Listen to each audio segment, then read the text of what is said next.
There is a space in my heart where I find the truth. I find me in you, a truth beyond what you may see now. But when we are one, we bring more good about. No matter who or what you call yourself or where you come from, yeah, there is a place in this world with open arms right now. Welcome to love, welcome to peace, welcome to our community. Be who you are, let your light shine. We're so much more when we unite. You are welcome here. You are welcome here. I see with new eyes, allow and unfold, embrace and let go, trust the flow. There's a freedom in love when you follow your heart. Together we are stronger than we could ever be apart. No matter who or what you call yourself or where you come from, yeah, there is a place in this world with open arms right now. Welcome to love, welcome to peace, welcome to our community. Be who you are, let your light shine. We're so much more when we unite. You are welcome here. You are welcome here. Breathe in and out, slowly feel all that's around you. Oh. Yes, yes, yes. We are here. We welcome you. Good morning, good afternoon, good evening, good night, and good day to you, wherever you are at this very moment in time. Thank you for tuning into yourself. Thank you for saying yes to life. Thank you for listening, and thank you for giving yourself permission to be transformed. I am Ade. I am your transformational beingness artist. I just love that. I get to name myself, speaking of names. Well, yes, welcome to a new episode, another episode of Being You. It's the journey back to yourself. It's all about the business of being you. And this is a celebration. It's a celebration, the beginning of a new phase of the podcast. So this is season 2, episode 1. Normally people take a break, but I work for God. Every day is a work day. So what can I say? So yes, and there is no better person. Oh, wait a minute. Something's happening that shouldn't be happening. Let's try that again. Let's take. Nope. I'm trying to take this ticker off. Oh, there we go. Thank you. Thank you, India, for doing that. It's like, wait. That should not be happening. I'm here. So yeah, this is a beginning, and I can't think of a better person to join me. And it's all divine, actually, because I didn't consciously plan it, but it just kind of worked out. Yeah, I know. That's kind of weird. It just worked out that my friend, my mentor, my midwife, actually, I should say my midwife, my mentor, my friend, because, whoa, Lord, I recently just wrote about the experience when she birthed me. Whoa, that whole thing about, what is that? What did Jesus say about you have to be born again to get to the kingdom of heaven? Oh, you need to read the small print. Everybody want to be born again, but nobody wants to read the small print. It is messy.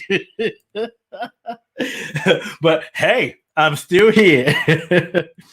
So yes, being you, the topic today, the theme today is what is in a name? Have you thought of your name? What does it mean? Did you change your name? Are you happy with your name? Have you had enough of your name and you wish you had another name?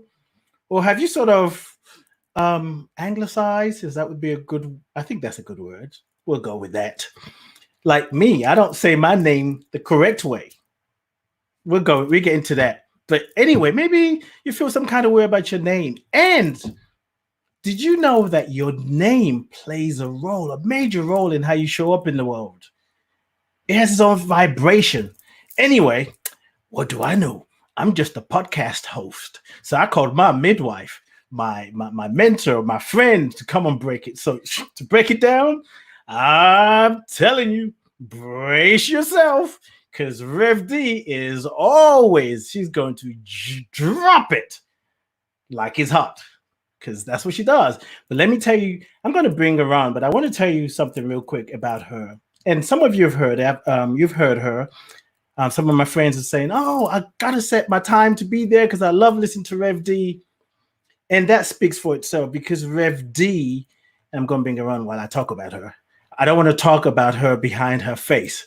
I want to talk about her right while she's looking at me because I can.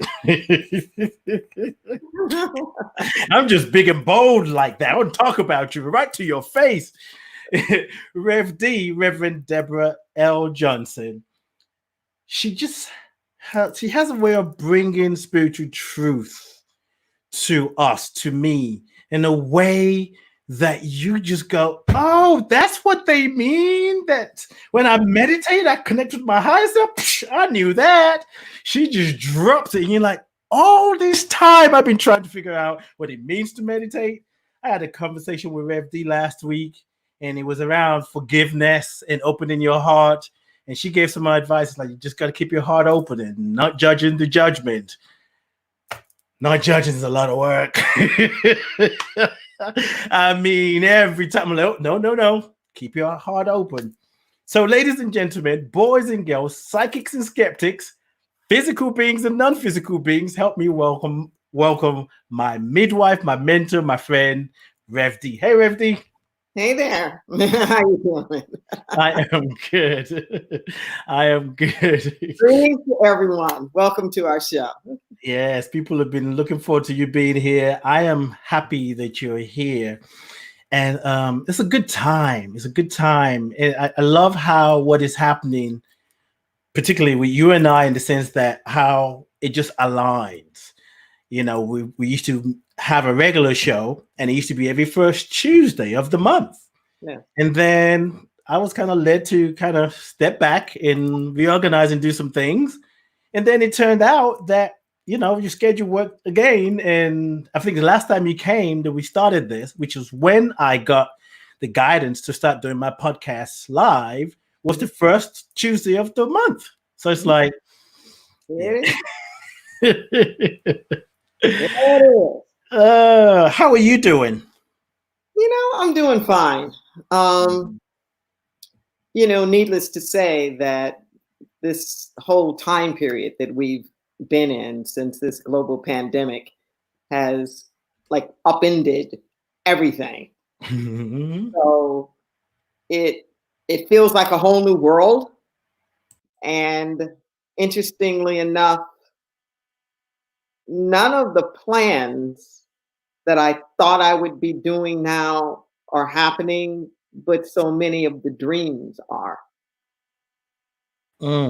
There's a way in which there are openings that are being created now to step in to many of the things that I've said that I've wanted to do and felt like I just got a good kick. It kind of reminds me of this conversation I had years ago when I was still living in Los Angeles, and this woman came to me for spiritual counseling, and she was on my front porch as she was leaving, this thick Southern Texas accent. And she says, I hadn't finished ministerial school yet, so people weren't calling me Reverend at that moment. And she says, Deborah, she says, every now and then I can feel the hand of God coming up about on the small of my back. And I turn around and say, don't push. She said, I just get to step in a little faster. She said, when you have been pushed by God, you have truly been pushed. So I'm just stepping a little faster these days. I gotta remember that, because sometimes I feel like I get pushed out there before I'm dressed. I'm like, wait a minute, I need to put my belt on. Naked, brother, naked. Got to be out there naked without all the armor. Woo! Yes. What does it say in the Bible? Naked and unashamed. Mm-hmm. And just as an aside, mm-hmm. When you said in the opening, it takes a lot of work not to judge. Mm-hmm. If you really think about it, it's the other way around. We're spending most of our time judging. Mm-hmm. And that's a lot of work. Judging takes a lot of effort and it takes a lot of energy. What you're talking about is the effort that it takes to become aware of all of this effort that we're spending. Okay, got it. Yes. That takes 5 ounces of energy to make us recognize the 50 ounces of energy that we've been using doing something else. I told you. Because I was like, wait, it's easy to judge. It just happens without having to think about it. But there it goes. Yes. The minute I become aware of what I'm doing unconsciously, it's like, oh, I got to stop. And sometimes the opportunity just comes back to back. You're like, wait. I'm still working with the first one. So yeah, definitely. Well, because we learn best in immersion programs. They are more intense. They're deeper. But when you just get thrown in the water, when you just get thrown in the foreign land and nobody speaks your language, yeah, you pick up the language a lot faster. You ain't never lied. Woo wee. Yes. We wanna tiptoe and make our own curriculum. Yes. I want to study this and let me do that, and this will be my homework, and this will be the time I'm off. And it's like, yeah, nope, not that kind of party. And then God puts its hand behind your back, and you drop in the water. I can't swim. Yes. Rev D, you've heard me say this. I've said this to my listener. One of the things I love about you is I don't care what we call the show. We can call it A, B, C, D, E, F, G, and you're going to drop knowledge. I can say today we're talking about water, and you just start bringing it. My mentor is Michael Bernard Beckwith. Mm-hmm. So I actually grew up in the LA area with Beckwith, and I love the way that he talks to us as colleagues. He'll say every sermon, he says, I'm basically just saying the same thing.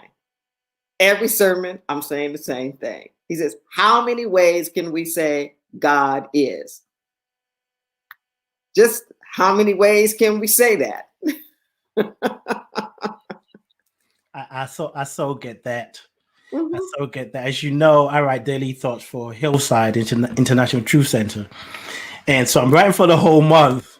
And then sometimes, like, by the time I write 4 or 5, I'm like, this is the same thing. I'm just using different analogies to communicate the same message. exactly. It's Yeah. the same thing. Were you the one that was telling me? Somebody, I think it was you. It was a quote from Ricky Byers that God is the problem solved, Solved. Yes. not the problem solver, Right. Right. but the problem solved. Mm-hmm.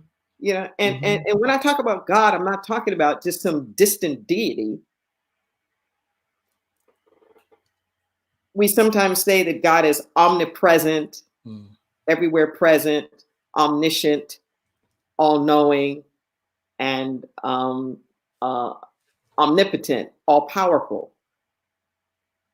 But it's really God is omniscience. God is all knowledge.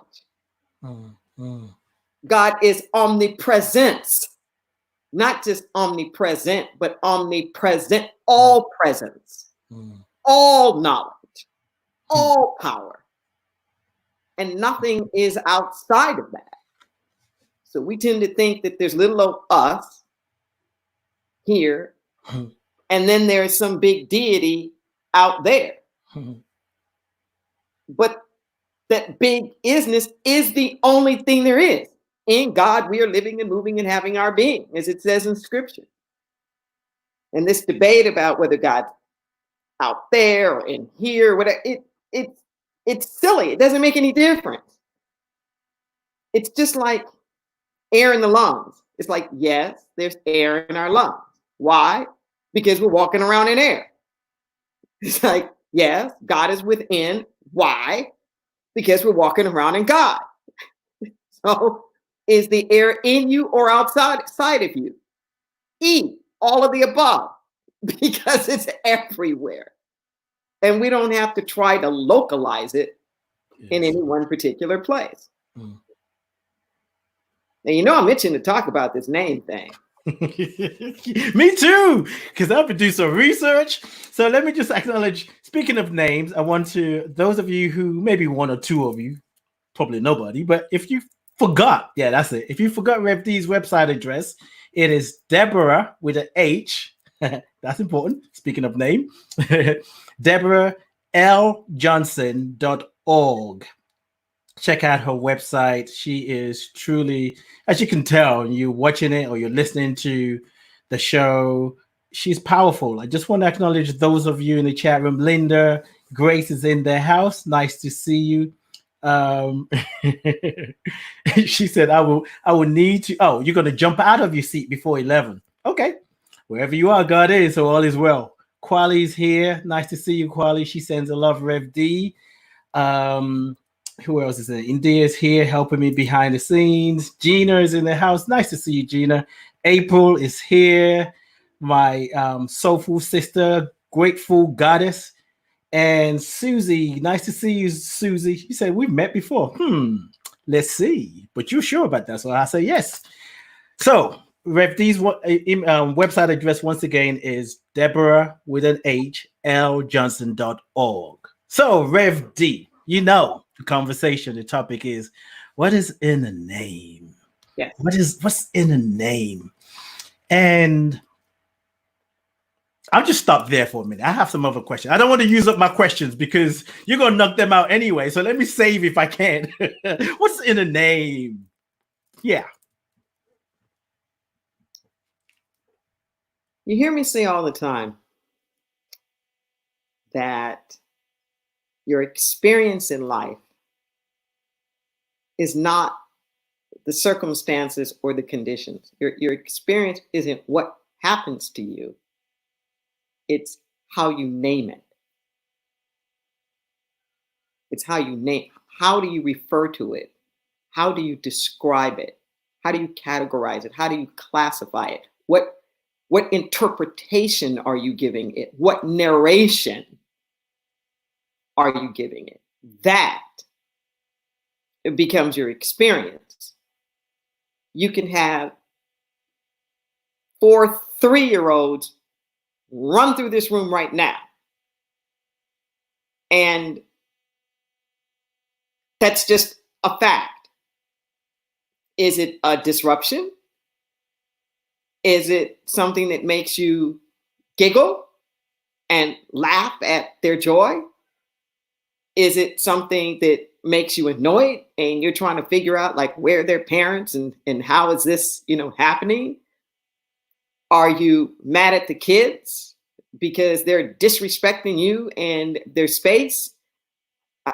Do you see their entrance as a reminder that all of us should be playful? See, all of that we then bring to it. It's just a fact that the kids ran in the room and out. Everything else is our interpretation. So this idea of a name, it's not just about what we call ourselves. We're forever naming things. Just let that sink in for a moment. We're forever naming things. And how often, when we're referring to people or to circumstances or conditions, are we not even using their actual name? There's a Midwestern phrase. Somebody called me all out of my name, mm-hmm. which basically means you were saying all kind of things about me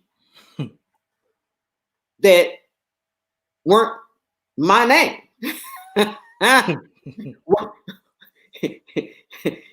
Your characterization of me and what you called me was not my name. The most important name for you is not what other people call you. It's what you call yourself. I remember learning years ago, what matters the most is not what they call me. It's what I answer to. Yes. Just let that sink in for a moment. Mm-hmm. It's not what they call you. It's what you answer to. Mm-hmm.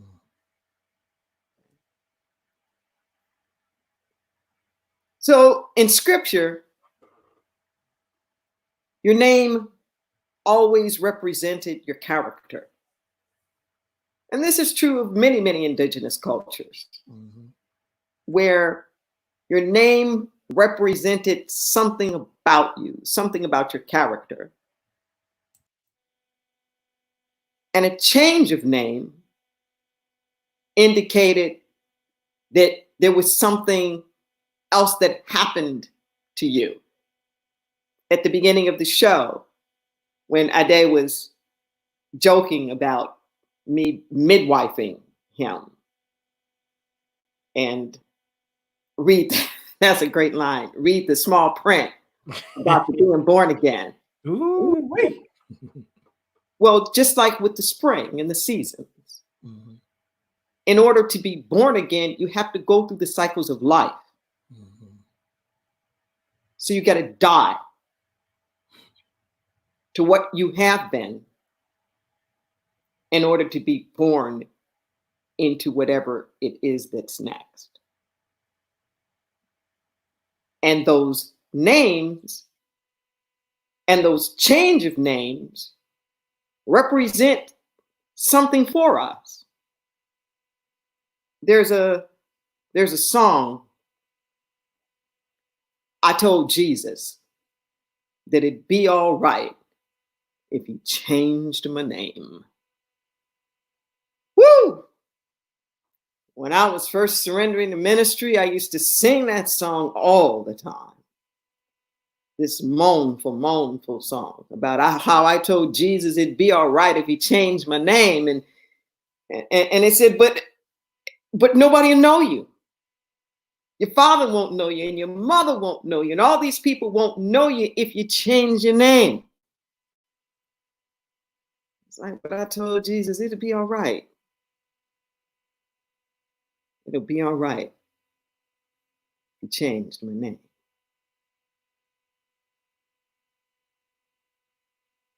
Let that sink in for a moment. What have you been naming yourself? Loser? Late? Overweight? Broke? Uneducated? Stupid? Left behind? Oppressed? What have you been naming yourself? Are you ready for a new name? Are you ready for brilliant, magnificent, child of God, holy, sacred, successful, whole, complete? Are you ready for that to be your name? See, we think of these spiritual qualities as adjectives. We think of them as descriptions, but they're not descriptions. They are the building blocks of who we are. Like Beckwith used to always teach us, what you're looking for, you're looking with. You are it. But you can't see it in yourself because you're not naming yourself that. Just let that sink in for a moment. If you're not naming yourself that, you can't see that.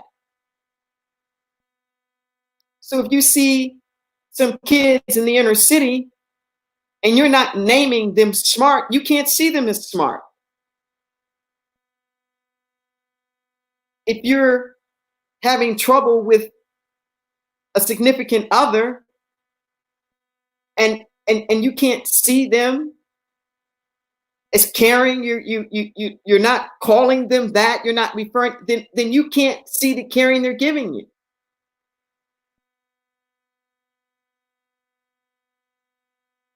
What are you naming things? Not just what is your name, what are you naming things? And are you ready for a new name? Are you ready to give yourself a new name? And whether it's a change of syllables or not, it doesn't matter. The biggest name change for me was when I started naming myself a spiritual being. When that became my primary identity, where I was no longer a human being walking around in the world that life was happening to, things coming at me, some extra part of me that's not material called soul somewhere in there, to a switch of identity of, oh no, I am not a human being walking around in the world. I'm a spiritual being. First and foremost, a spiritual being having a human experience. And that as a spiritual being, I am one and connected with the only thing that is. And because of that, my pure essence is already perfect, whole, and complete. Oh, I'm telling you, that was a revolution. And my life has never, ever been the same. Hallelujah for that. What is your primary identity? What is your name? I'm just saying.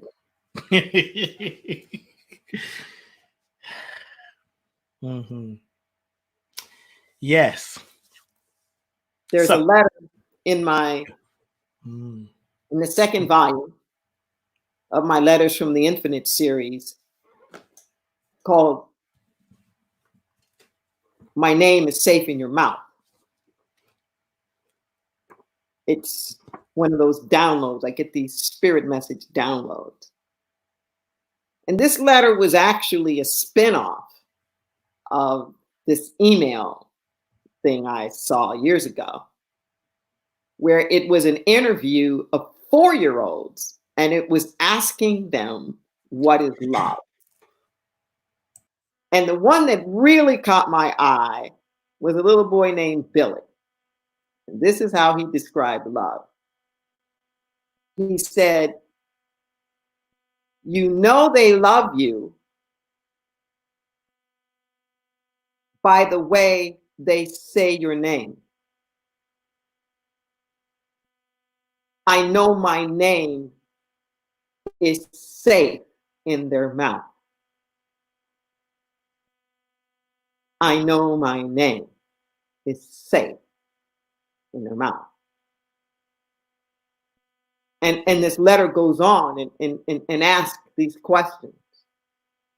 This is the voice of the divine speaking to us and saying, is my name safe in your mouth? What do you say about me?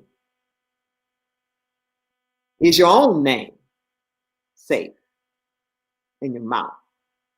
What do you say about you?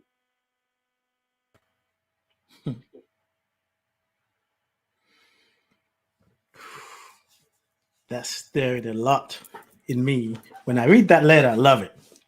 But as you personalize it now, because being a Nigerian man, well, my roots, I was born in UK, but when we are named, we have more than one or two names. Like, let's see. I have about at least 7 names.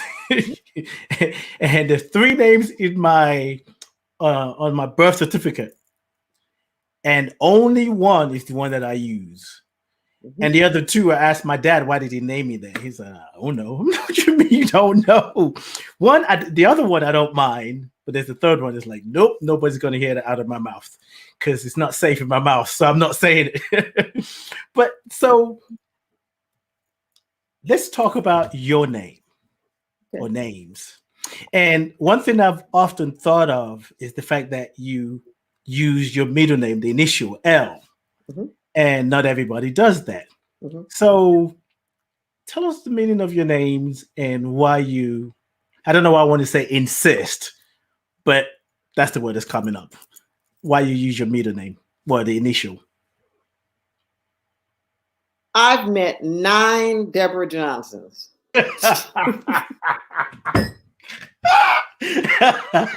And most of them have my middle name. Really? Like my middle name. In fact, in junior and senior high school, there was another Deborah Lynn Johnson. The only difference was that her middle name ended Lynn with an E. It was like, who's going to know that? Spelled the exact same way. And to make matters worse, she lived on Welland and I lived on Wellington. Oh, goodness. So our records were always getting mixed up in everything. So the L just helps to make a distinction between all of the other quadrillion Deborah Johnsons that are out there. Yes. The L really ain't all that deep. I wish it were. but what I can tell you about my name, which has been very interesting, I've never really related a whole lot to my name. In fact, this is not a joke. If I am not really careful when I write my name, I will misspell it. The darndest, I mean, I have to really, really, really be conscious.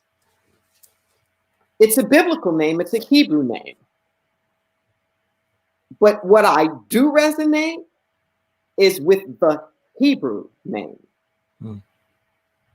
So Anglicized, as you said before, it's Deborah. Hebrew, it's Devorah. And the energy of Devorah really strikes me at a deep name, at a deep place. It literally means bee, like a bumblebee. It means busy. It's like a bumblebee busy. What it has done for me, though, growing up amongst multiple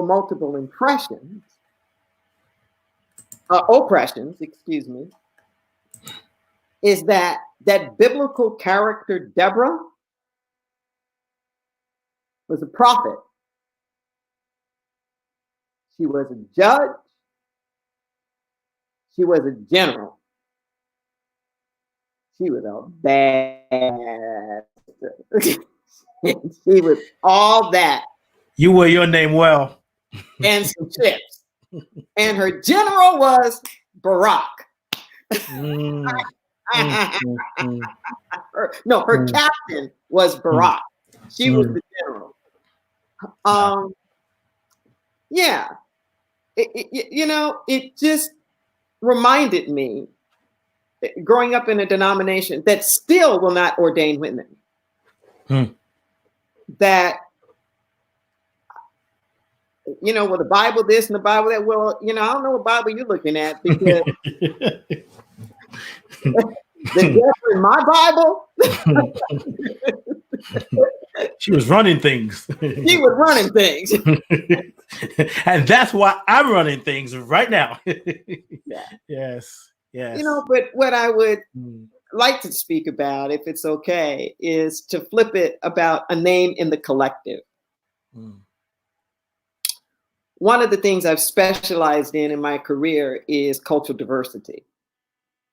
I've been a professional diversity trainer and consultant for many, many years, from small community organizations to, like the big corporations, like, MCA, Universal and AT&T, and like the really big ones. And there's something that's oft misunderstood about this. What's in a name? And we have a tendency to want to reduce things down to being, quote unquote, politically correct. The same principles that work on the personal level, the micro level, work on the macro level, and vice versa. So I've been talking about how on a personal, individual level, that when you're starting to come into your own, when you're starting to see who you are in expanded capacities, you no longer refer to yourself with the same terms that you used to refer to yourself, that were limiting, that were internalized, oppressive. Something shifts. Well, the same thing happens on a collective level.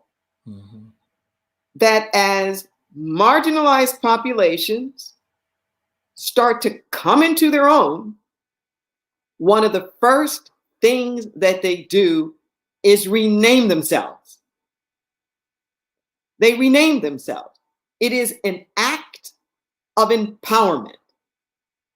The renaming of themselves lets their identity be self-defining, as opposed to what has been put on them by the outside society. And typically, that name that they go for goes right up in the face, contrary to whatever the dominant paradigm is from the dominant culture. So you say, for example, say it loud, I'm Black and I'm proud. I was born at the end of the baby boom in the mid-50s. Growing up, if you wanted to start a fight, you just said you Black, and it didn't even matter what was on the other end. Just you Black. Because we had so internalized that as Black being something that was negative. Yes. Black was something that was dark and that was evil, and it's like, how dare you call me Black?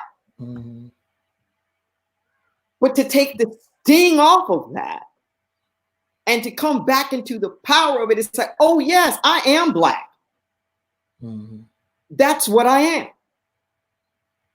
Many people didn't understand at all why those of us who were gay and female chose to be called lesbian and started to insist, and I was at the forefront of that movement, that we referred to it as the gay and lesbian movement. When we were using that term, it was a political term, kind of like black. It really wasn't about sex in our minds at all. The origin of the word lesbian are inhabitants of a Greek island called Lesbos. Back in the day of Socrates and Aristotle, women were very oppressed. They weren't homophobic. There was a lot of homosexuality, quote unquote, going on amongst the men, but the females were repressed. So in Greek plays, the female part was played by men. Even in Romeo and Juliet, even in those days, that's still being played by males. So any of the artists, anybody who dared to try to be creative got exported, exiled out to this land, this island called Lesbos. It got to a point where women started flocking there. And they developed this thriving cultural community of sculptors and poets and artists. One of the most famous poet there was a woman named Sappho. And we had to ask ourselves the same question. Why is being associated with this island a bad word? Why is that a bad word? Quite frankly, I'm proud. I'm proud to come from a female-oriented where it's okay for us to be our fullness and not have to be male-defined. I'm good with that. Or the later generations who started to claim the word queer, which for my generation is like, why in the world do you want to be queer? But it was for the same reason. It was for the same reason, to go up against, or when the men started using the word gay. Everybody thought they were sick and they were depraved and, satanic. It's like, oh no, I'm gay, I'm happy. That's not what I am at all. When people are changing their names, it signifies something is happening. I will never forget this moment. This was many years ago, but it was so symbolic of what I'm talking about. I was still living in Los Angeles at the time, and there was a talk show host named Tawny Little. She had two guests on her show. It was a husband and a wife, and the husband was president of Little People of America. He was explaining on the show that they were dwarfs and that there were scores and scores of medical categories of dwarfs. And he kept saying emphatically, we are not midgets. Midget is an offensive term, and it is a term that was given to us in the days of exploitation in the circuses when we were freaks. Don't call us midget, it's offensive. And do you know what she did?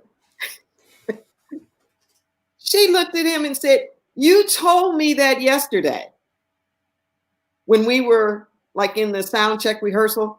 And I went and I looked it up in the dictionary, and there was nothing in there about midget being offensive. And when people call you midget, they don't mean like anything. That day, I wanted to just put my hand through the screen and shake her. Yes. And say, you are talking to the president of Little People of America. If he said it's offensive, the only thing you can say is, thank you, Mr. Dwarf. That's That's it. Because offense is in the eye of the offended. You can't tell people what's offensive or not. The moral of the story is pay attention. Don't be dismissive. The struggle that groups come through, are we Latinos, are we Hispanic, are we this, are we that? It's important. The nuances of that are trying to get at something. And if you really care, if you love people, and you want their name safe in your mouth, listen to how they're naming themselves.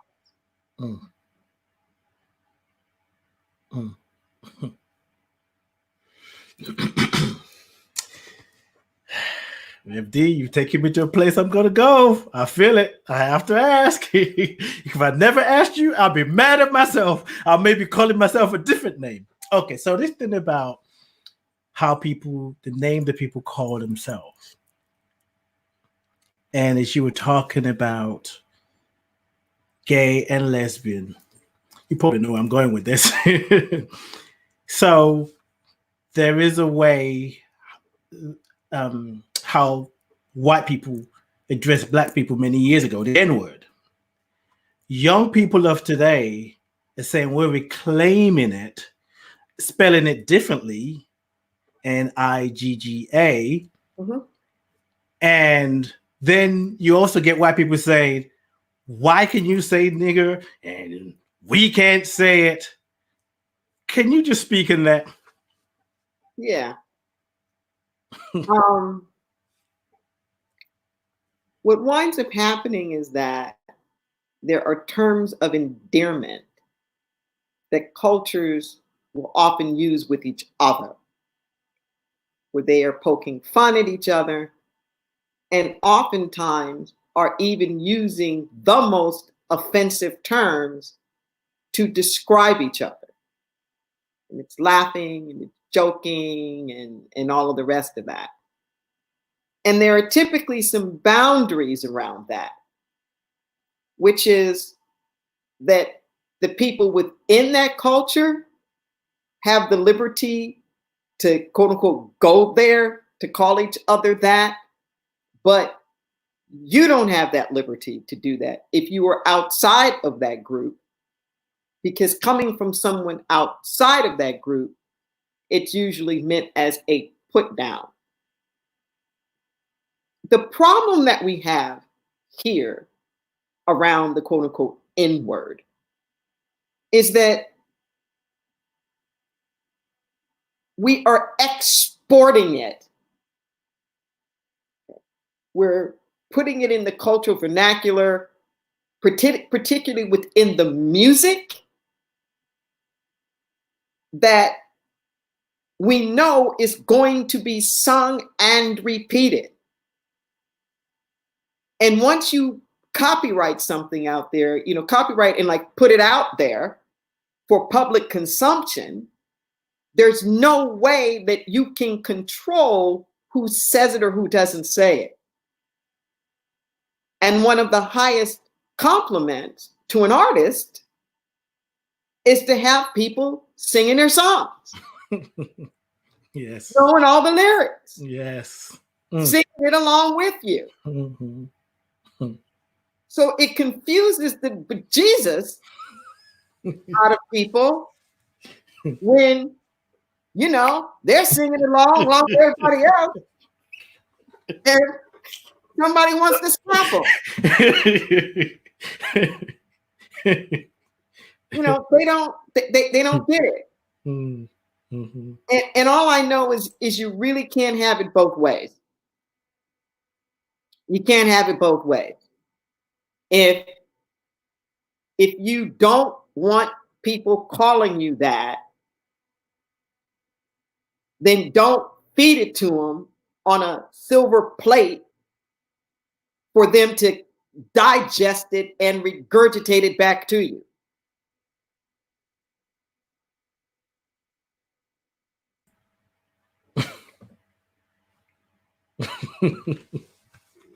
You know, I'm just saying. Yes. And it doesn't even matter what it is. Mm. That's just the way that it is. That the double standards are confusing enough, but something like songs that have catchy hooks and whatnot that are meant to be sung and repeated. That is the highest honor to an artist, and that's what you want everybody doing. Mm-hmm. When you stand out on the stage, you want to just wave the microphone and have everybody sing the song instead of you.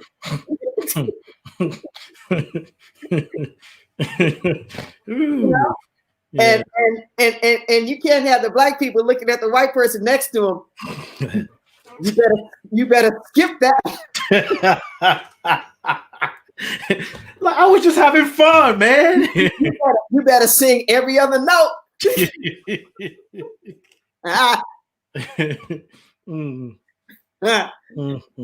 you know, I gotta do this. I gotta do this. And I won't even tell you like all the reasons why.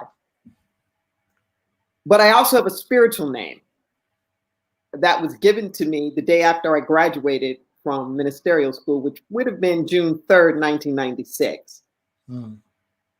And my spiritual name is Emmanuel Zanetta Jordan. Hmm. I've never used it publicly, and I'm not even going to go into all the rest of that, but I am declaring it now. And Emmanuel means God is with us. Mm-hmm. Emmanuel was the prophetic name of Jesus. Before he was born, he was referred to as Emmanuel.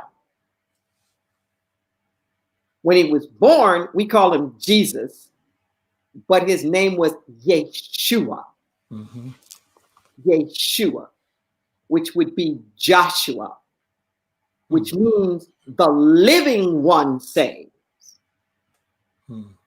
So his prophetic name was God is with us. His real name became the living one saves. I was raised in Emmanuel Church of God in Christ. It was one of the motherlode churches. I was raised under Pastor Samuel Crouch of the famous Crouch gospel family. And he was vice president of the World Pentecostal movement.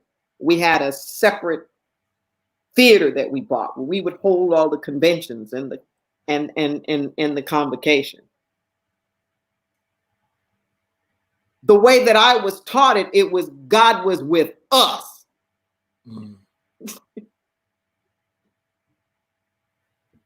But it's God is with us in the same way I was talking about before, because we are living and moving and having our being in God. Zanetta means to thine own self be true.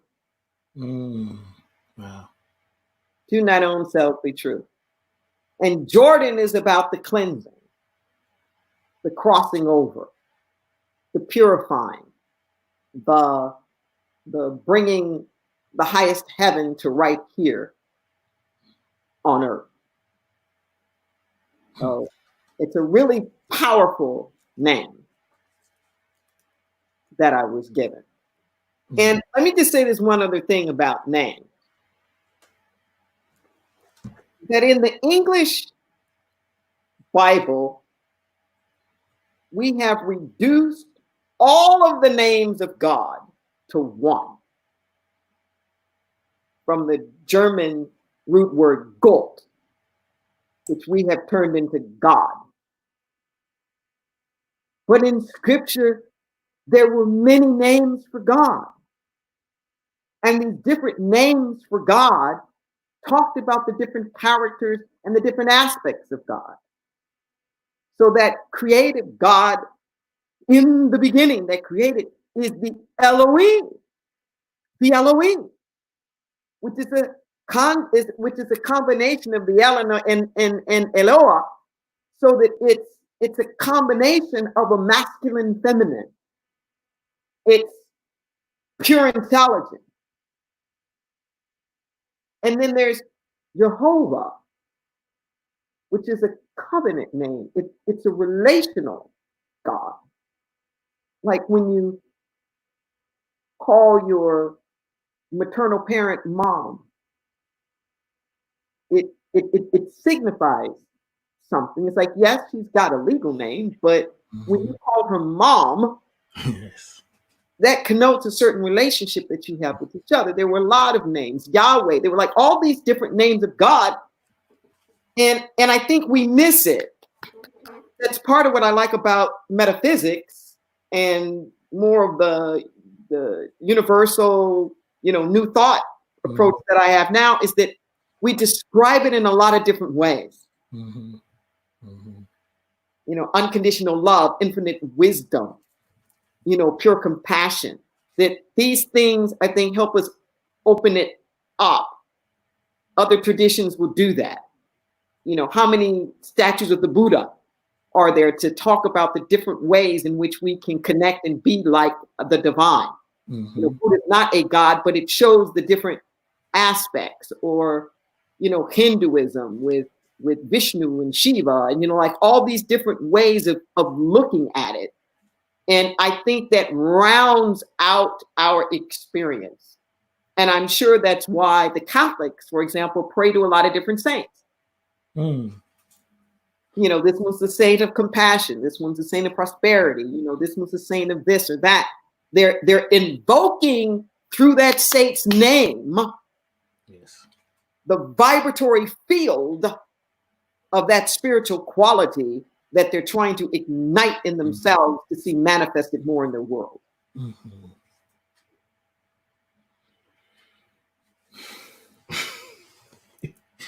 I feel my brain doing a stretch, like lifting all kind of spiritual weight. And all I have to do is breathe. Just breathe, my brother. That's right. You are listening to Being You, the podcast. My guest is Reverend Deborah L. Johnson. Her website address is deborah.ljohnson.org. And you can also catch her every Sunday on broadcasting online through Inner Light Ministries, plural, innerlightministries.org. And we're streaming now live on Facebook and YouTube as well in this virtual world. And you can hit me up on Facebook as well. So we're talking about the vibratory resonance of a name. And there's another part of me of this N-word conversation that's kind of pulling my attention. So let's go to that first. So if you were sitting with a group of young people and they're saying, Rev D, I agree with you what you're saying, but as you said, this is a term of endearment. So when we're in our creative mode, we're channeling what we normally do. How do we still honor our creative expression and not be tempted to beat up a white person because they said the N-word in our song? Well, I'm not going to try to squash anybody's creative expression.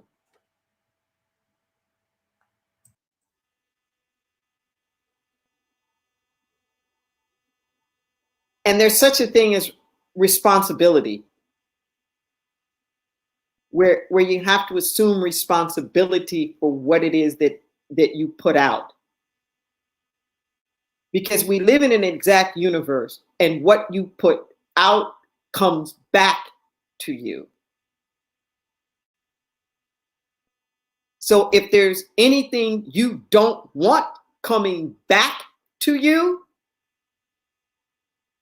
be it a word,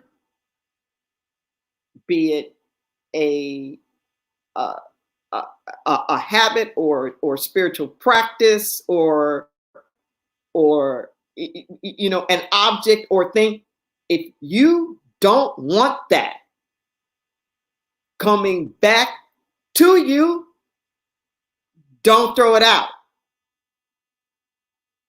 Just because you can do something doesn't necessarily mean that you should. Yes. There was a line in the movie Malcolm X that really struck me. There was a guy that was an elder in prison. He was actually a composite figure who was that means that they mushed together a lot of different characters and made it into one person. Mm. And he said to Malcolm, he says, a man cusses when he doesn't have any words to say. Mm. And he gave him the dictionary and said, read it. Read it.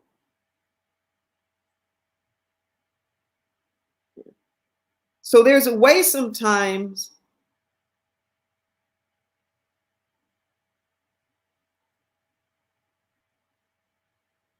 we haven't exercised enough creativity in trying to express ourselves.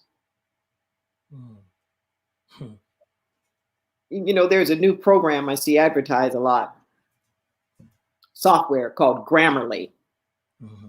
that like helps you with your writing, kind of like a built-in thesaurus, and it'll give you different words to choose and whatnot. And I invite us to do that, to stretch. I had to do that with emotions. I think so passionately, I confused it for emotion. So if you ask me how I felt about something, I would go on this expose of what I thought. Mm-hmm. And through therapy, I had to really work on getting in touch with and feeling my emotions. They were so repressed. Mm. And I don't know if I've ever said this publicly before, but it's true. I had my first test for bleeding ulcers at 14. Mm. At 14. Mm. Didn't get any psychological help. I thought it was hereditary because people are always talking about like all these other people in my family that had these ulcers. Oh, so I'm getting the test, but nobody's doing anything to help me with how distraught I am. Mm. You know, I had my second test at 26. And that's when I decided I'm not doing this. I'm not doing this. So I literally wrote out alphabetically emotions, like A emotions, B's, C's, D's, like alphabetically. Wow. And I would force myself in those moments to like look through the list and see which ones it was. Okay, I'm feeling disillusioned or discouraged. You know, I'm feeling hopeless or helpless, or, you know, and that really has helped me be the speaker that I am today and how to connect with people, because I literally took the time to learn that. Mm-hmm. To learn that. You know, I hope he wouldn't be mad at me, but I'd like to share a conversation that I had with my father that was so incredibly instructive. So my father was born in 1922 in Compton, California. He lived his whole life in Los Angeles, except for when he was in the war. He was military police in Algiers and Paris. And he grew up as a minority. In fact, I had a chance to see not too long ago a photo from his high school yearbook that somebody had where he was in the Negro Club. The Negro Club at the high school. I guess it was the equivalent of their like Black Student Union. I was thinking about that. There were 17. I counted them. There were 17. And they were all preppy, you know, with their little ties and, you know, all of that, you know, they used to do back in the 40s, you know, 30s and 40s. And we had this conversation. Now, he got his degree in pharmacy from USC, where he met my mother. And all my family like goes to USC. Third generation. There's fourth generation. So we were all at USC too. So he's referencing this. So this was a conversation he had. This was probably around the 90s, because he didn't really embrace his African roots until closer when he got in his 80s. He says, "Oh, hell. You folks, you don't know what you want." He said, "When I went to the war, I was proud to be a Negro. I wasn't a little colored boy anymore. Then sent y'all to school, and you come back and you tell me I'm a black man." He said, "And now just when I get used to being a black man, you tell me I'm an African American." He's like, "Hell, you don't know what you want.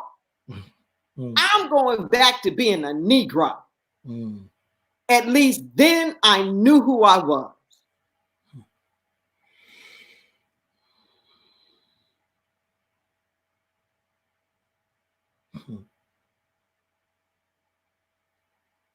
And it reminded me of this essay by Dr. Howard Thurman called Your Neighbor's Landmarks,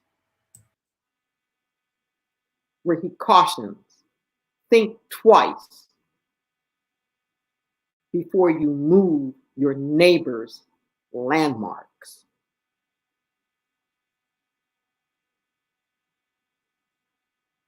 And it was such an incredible moment. Just this incredible moment. Realizing how much he felt like he was getting lost in all of the shifts and changes. And it just reminded me that we all have to self-locate.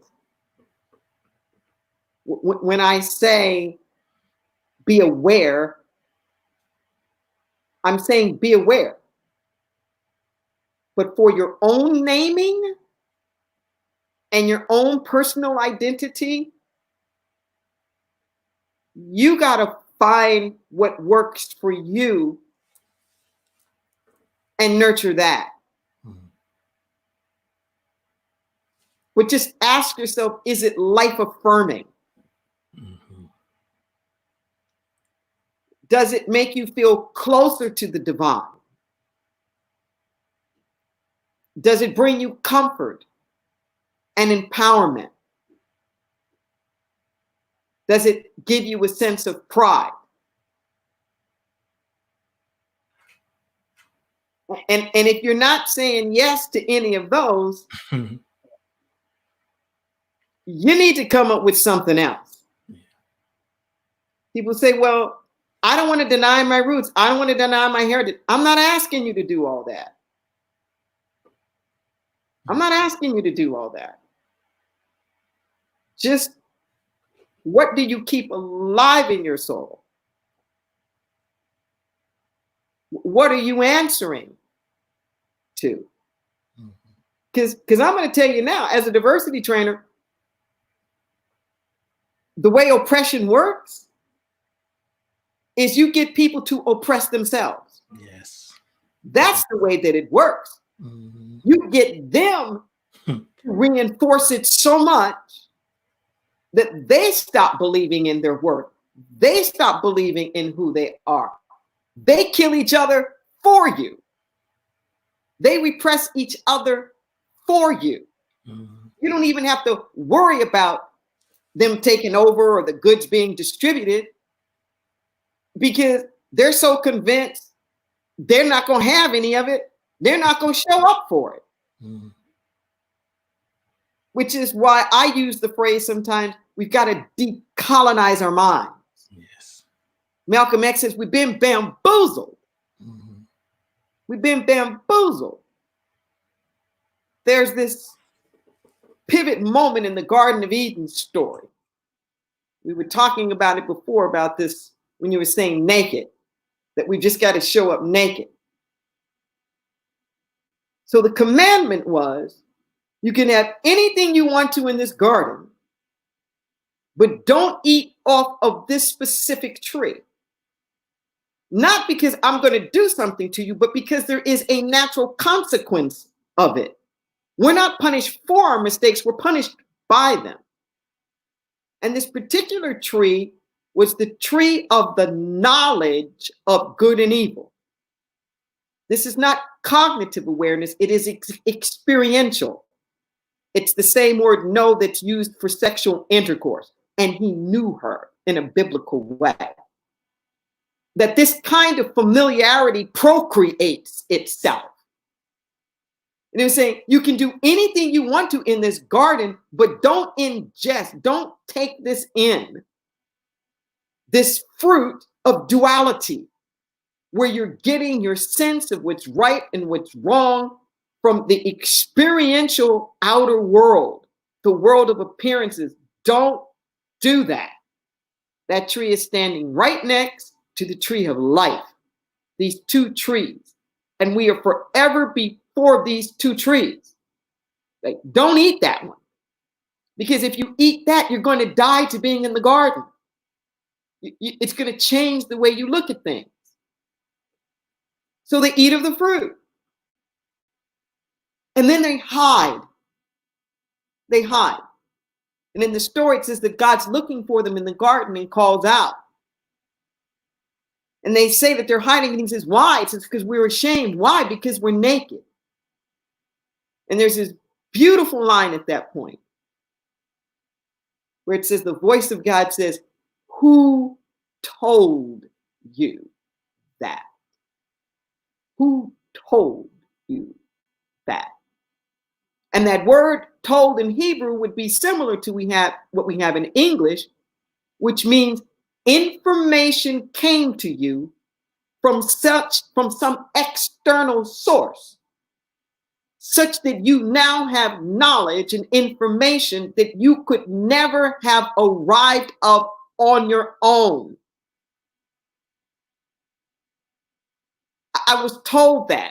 I didn't just figure it out. I wouldn't have known that if somebody hadn't told me that.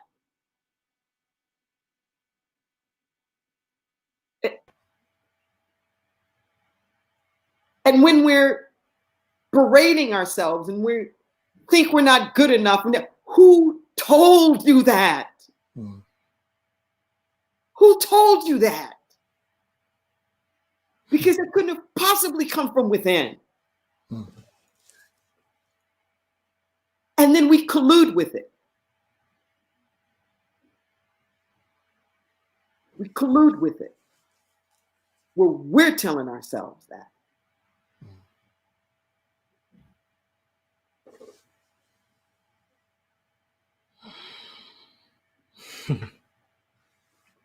What are you telling? Yes. How are you naming it? And this isn't just people. That circumstance, are you naming it a mountain? Are you naming it impossible?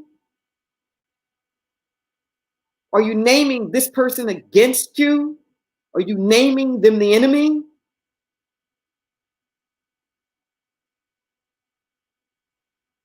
I remember this moment. It's captured in The Sacred Yes, my first volume, where I went to my mentor Beckwith. Once again, it was back when I was in Los Angeles and I was in a lot of credit card debt. I had quit my job as a real estate investment manager with Prudential, and I was financing myself and my partner at the time. I was financing her through chiropractic school. And I was so worried. And I went to his house. And before he can even let me in, I'm just, Michael. I said, dude, the wolf is at the door. And he just stood there, this little Buddha smile. And he just said, there's no wolf. And there's no door. Boom. Like it. Boom. There's no wolf and there's no door. He wouldn't even let me in. Because there's no door. Like that. Yes. Mm-hmm. And then he came in and he said, you're going to bring everything. All those envelopes you haven't opened, all of it. We're going to sort it out. You're going to write everybody a letter. And you're going to send them $5. $5? They're going to, and he says, this is what you're going to do. And it shifted it. Just honoring those commitments, sending the $5, making arrangements, I was able to rename myself. See? I was able to rename them. There wasn't a wolf. There wasn't a door. I've done this with everything. I got personally, I got $84,000 wiped out by the IRS. Whoa. I've had the IRS redeposit money into my checking account that they took that I owed. You changed your name. Wow. Even at the church. I took pictures of them because I knew nobody would believe me. Well, we got $22,000 back from the IRS from penalties that technically we owed, but they knew there was nothing willful that caused that situation. Because I won't name them enemy. I won't name them the bad guy. I want that victim, villain, hero thing. Is it? No, you stay off of that. Don't name things as that. And then it won't be your experience. Will stuff happen? Yeah. But just because you've been victimized doesn't mean you're a victim. When I look at the Nobel Peace laureates that I really appreciate, they've been through some stuff. Hell. Malala was shot in the face. And she told Oprah, she said, I don't have time to hate. There's work to be done.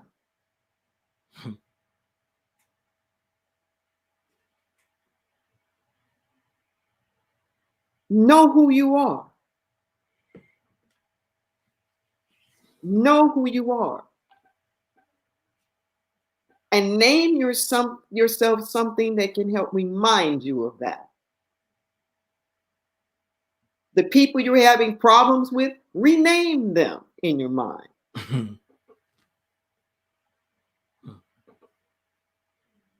Rename them. Not just my knucklehead son, but the aspiring artist in the house.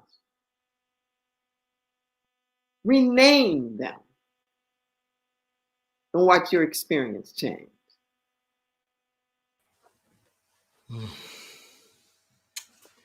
Well, you renamed my thought about the show. Took it to the next level. And that's one of the reasons I love you. Thank you, Rev D.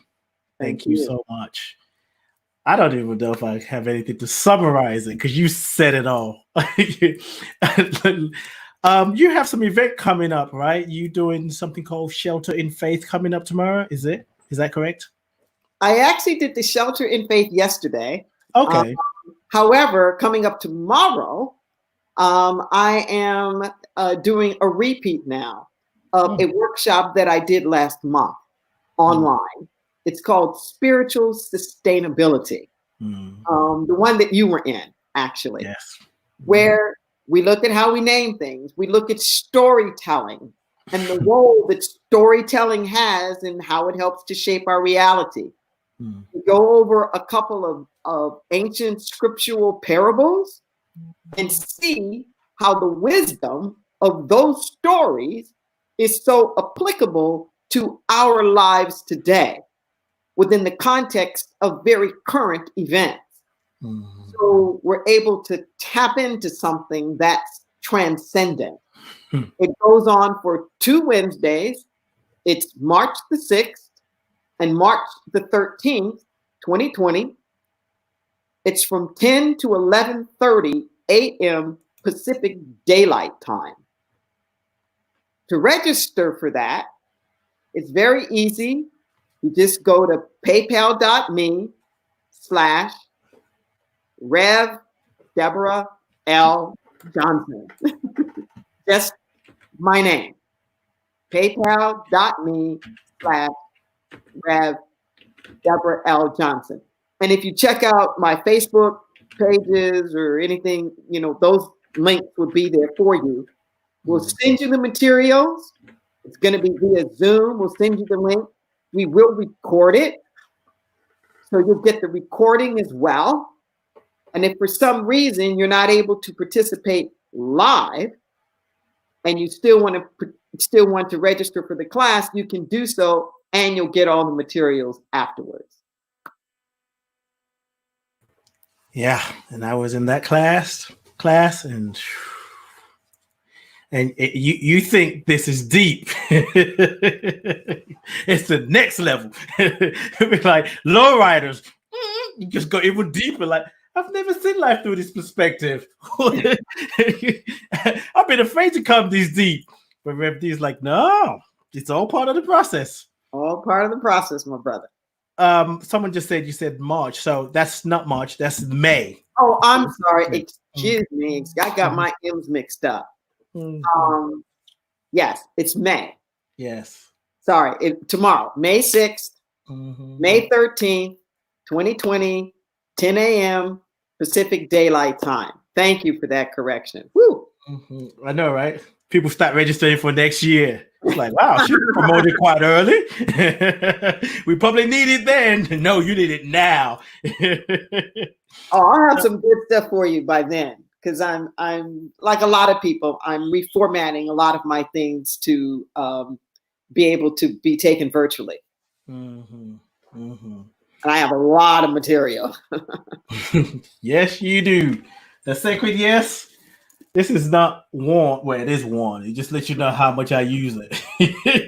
And you would have to pry this off my hands. And this one too, I'm like, I got to start sticking it together.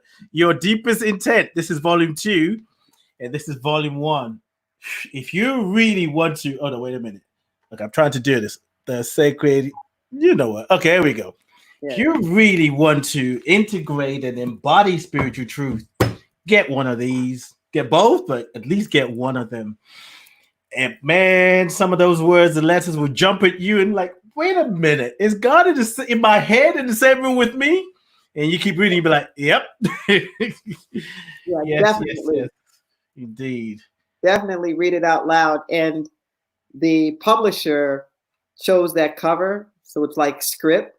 It's like scripture. And they highlighted one phrase there. I am with you always. That's that Emmanuel. God is with us. Yes. and the spirit voice saying, I am with you always. And I was so pleased that they chose that to be the phrase. So they just chose it out of the blue, huh? You didn't even ask them to do that. Wow. Divine.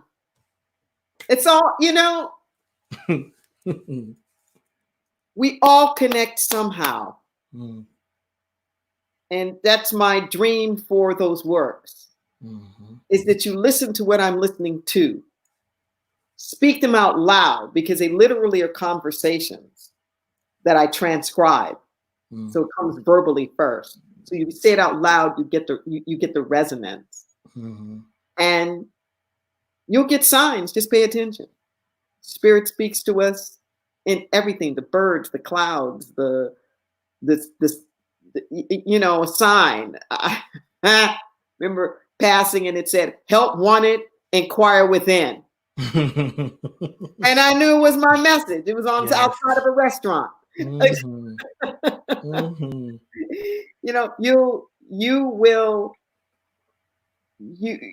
divine will connect with you, and you'll know. It's waiting. It's waiting. Like, I'm right here. India said, I am literally about to go to work renaming myself. Good. April said, great show, thank you. Arts of Empowerment said, beautiful you. Arts of Empowerment earlier, I requested you do one of your raps, but we kind of, I don't know if you want to, but time is kind of moved along. Susie, she's giving you props as well. She said, thank you very much. And Haley said, that was beautiful. Thank you. And what else? Yeah, they're giving props in the chat room. Anything else you want to add before you leave? Thank you. No, I would just say to everybody, just remember how you speak of yourself, how you speak of other people. If you want the best out of the relationship, and that includes your relationship with your own self, speak of yourself highly. And that includes how we're naming the current season we're going through right now. It's everything. It's everything. Yes. It's everything. That was like in Genesis, in the Bible, before the Garden of Eden story, there was that we were given the power to name things. It was symbolized in naming the animals, but to name things and have it be so for you. It is done unto you as you believe, as you name it. That becomes your experience. Yes. I'm holding. No. Okay. So Susie was saying the link has an issue, but I have it here. It's working. Susie, try it again. And it is paypal.me, not .com, .me /Rev, REV, Deborah with an H, L Johnson. PayPal.me. It works on my end. Yeah. Again. Thank you. Thanks, Revdi. Love you. As always. And you'll be back next month. Okay. All right. Love and blessings. Take care, my brother. Peace. Oh, my goodness. Life is good. New Jay said, powerful as always. Ladies and gentlemen, my mind is empty. Yeah, I don't even know how to summarize the show. It's been said. Thank you all for being here. I love and appreciate you. I'll be back next week. I'm trying to think if there's anything else I need to tell you, but my mind is literally empty. So that means there ain't nothing to say. I love you. I bless you. I appreciate you. And I thank God for you. Whatever you do, call it good because you can. Peace and blessings.